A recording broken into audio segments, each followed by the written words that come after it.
बिस्मिल्लाहिर्रहमानिर्रहीम। अस्सलाम वालेकुम नाज़रीन, अपनी नेक्स्ट वीडियो के साथ आपको वेलकम करता हूँ अपने इस चैनल में। उम्मीद है आप सब खैरियत से होंगे। तो चलते हैं आज की अहम न्यूज़ की जानब।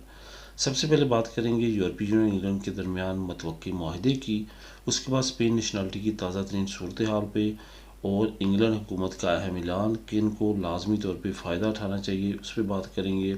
उसके बाद एक अहम सवाल और इसका अहम जवाब। यहाँ पे सबसे पहले जो हम बात करेंगे वो है यूरोपीय यूनियन और इंग्लैंड के दरमियान कौन सा अहम माहिदा जो है वो होने जा रहा है और तवक्को की जा रही है। वैसे तो अगर बात की जाए कि माहदे, तो बेशक इसमें गलत नहीं होगा, क्योंकि बहुत सारे मामला ऐसे हैं जो यूरोपीय यूनियन इंग्लैंड के दरमियान इस वक्त मसला बने हुए हैं।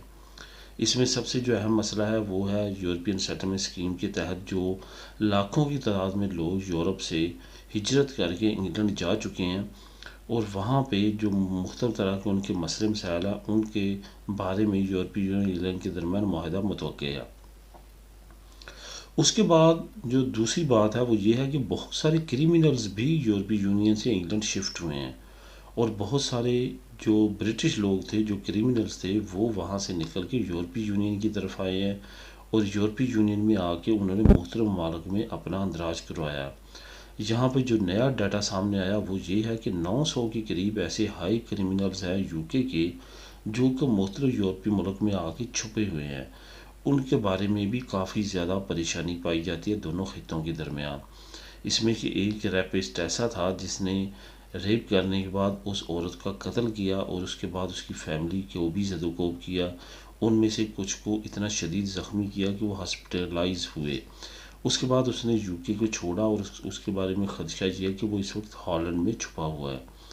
इसके बारे में भी काफ़ी ज़्यादा मुआहदे की जो है कोशिश की जा रही है, ख़ास तौर पे इंग्लैंड की तरफ से, कि यूरोपीय यूनियन का जो इंटरपोल पुलिस रिकॉर्ड है उसके साथ कनेक्टेड हुआ जाए, जिस तरह पहले यूरोपीय यूनियन का मेंबर होते हुए था, ताकि तमाम क्रिमिनल्स का और बाकी मामला का ख्याल रखा जा सके। लेकिन अभी तक यूरोपीय यूनियन ने इसके बारे में हामी नहीं भरी, लेकिन आने वाले वक्त में ये किया जा सकता है, क्योंकि बहुत सारे यूरोप के लोग भी इंग्लैंड जा चुके हैं जो कि हाई क्रिमिनल्स थे। यहाँ पे ये भी आपको बताता चलूँ कि आने वाले वक्त में यूरोपियन सेटलमेंट स्कीम के तहत जो लोग गए हैं, उनकी जो फैमिलीज़ का प्रोसेस है सारा वहाँ पे जाने का, वहाँ पे सेटल होने का, उसके बाद जो लोग अभी तक अप्लाई नहीं कर सके, आने वाले वक्त में उनको डिपोर्ट होने का ख़तरा है। इस बारे में भी काफ़ी माहिदे होने की मतवक्के कोशिशें की जा रही हैं, और बहुत ज़्यादा तवक्को है कि इस पर फाइनली कोई रिज़ल्ट निकलेंगे।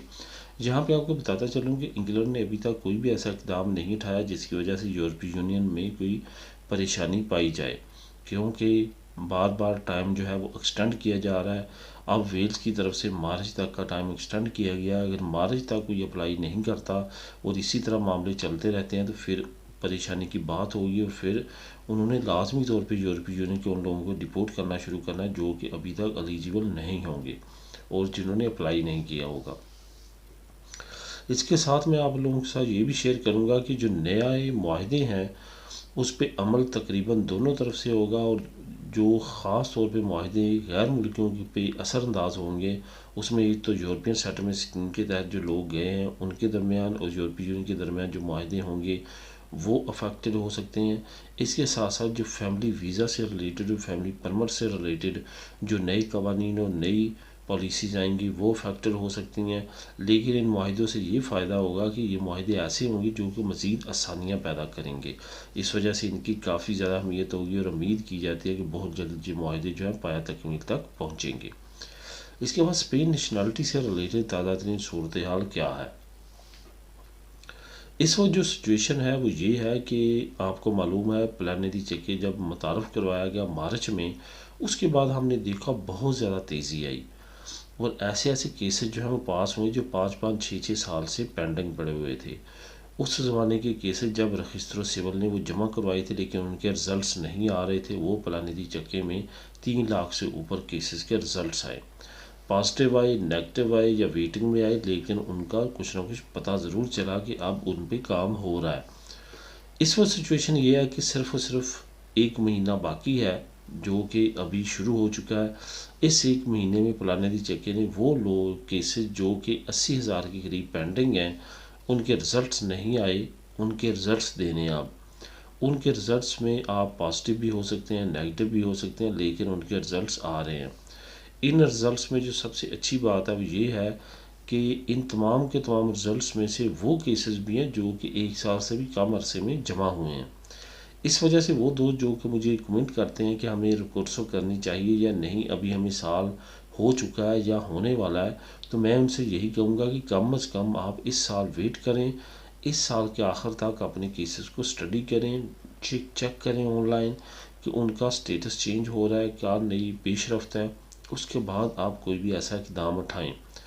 आखिर में आप ये कर लें कि आप लाजमी तौर पे मेडिड का जो नंबर है मिनिस्ट्री खुस्तीसिया का, वहाँ पे लाजमी तौर पे कॉल करके भी आप पूछ सकते हैं अपने स्टेटस के बारे में।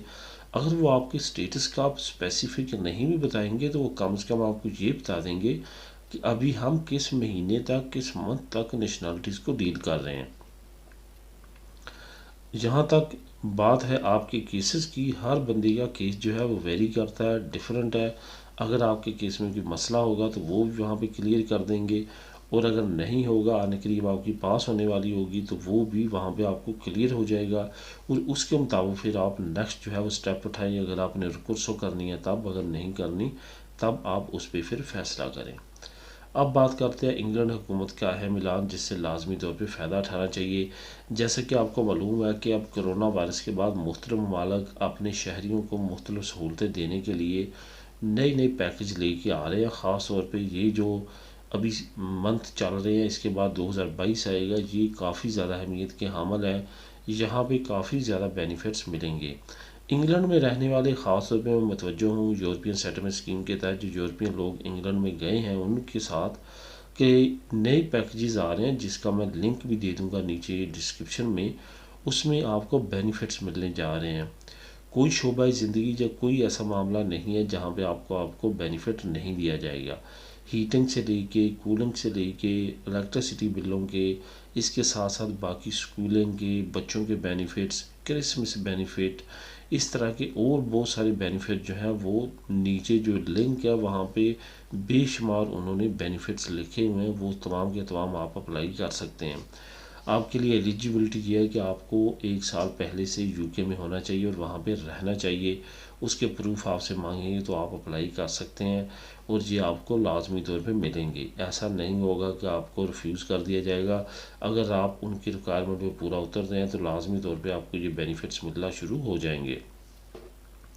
यहाँ पे ये भी आपको बताता चलूँ कि ऐसे बेशुमार बेनिफिट्स आने वाले वक्त में मज़ीद अनाउंस होने जा रहे हैं, ना सिर्फ यूके में बल्कि स्पेन और बाकी यूरोपियन कंट्रीज़ में भी ऐसे बेनिफिट्स आने करीब अनाउंस होंगे।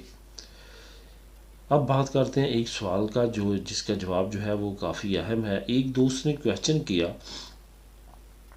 कि मेरे पास डॉक्यूमेंट है, मेरी वाइफ जो है वो इलीगल है, हमारा बच्चा पैदा हुआ है, अब बच्चे को डॉक्यूमेंट मिलेंगे या नहीं मिलेंगे, क्या बच्चे की वजह से फिर माँ को भी डॉक्यूमेंट मिल सकते हैं या मेरे डॉक्यूमेंट्स की वजह से मेरी वाइफ को मिल सकते हैं।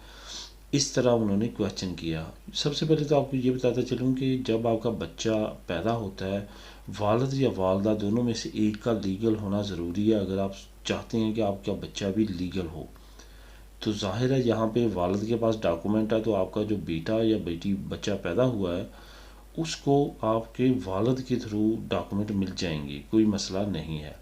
लेकिन अगर आप कहीं चाहें कि आपकी वाइफ को भी मिले तो वो मुमकिन नहीं है, क्योंकि कानून ये नहीं कहता। अगर तो आप नए कानून के मुताबिक बात कर रहे हैं तो नया कानून आपको मालूम है, हमने काफ़ी देर वेट किया था, लेकिन जब वो लॉन्च किया गया तो वहाँ कहा गया कि वो चंद मखसूस कंट्रीज़ के लोगों के लिए है। वो कंट्रीज़ के लोग जो कि इनकी कॉलोनी रहे हैं, जिसमें फ़िलिपाइन और साउथ अमेरिकन कंट्रीज़ हैं, उनके लिए इन्होंने ख़ास सहूलतें रखी हैं। ये कानून उनके लिए था कि अगर वालदैन दोनों इलीगल और बच्चा स्पेन में पैदा हो जाता है लेकिन उनका तल्लुक उन कंट्रीज़ में से है तो वो वालदैन को भी लीगल कर दिया जाएगा। ये कानून उनके लिए और उस पर काम हो रहा है, वो इम्प्लीमेंट हो चुका है। लेकिन हमारी कंट्रीज़ के लिए ये कानून नहीं है। तो यही वे है कि आपका जब बच्चा पैदा होगा तो आप वालिद की वजह से उसको डॉक्यूमेंट मिल जाएंगे, लेकिन आपकी वाइफ को अरेगो लिबरल या अरेगो सोशल लेना पड़ेगी लीगल होने के लिए, यानी कि वर्क परमिट के थ्रू लीगल होना पड़ेगा। मिलेगी नेक्स्ट वीडियो में नई न्यूज़ अपडेट के साथ। अल्लाह हाफिज़।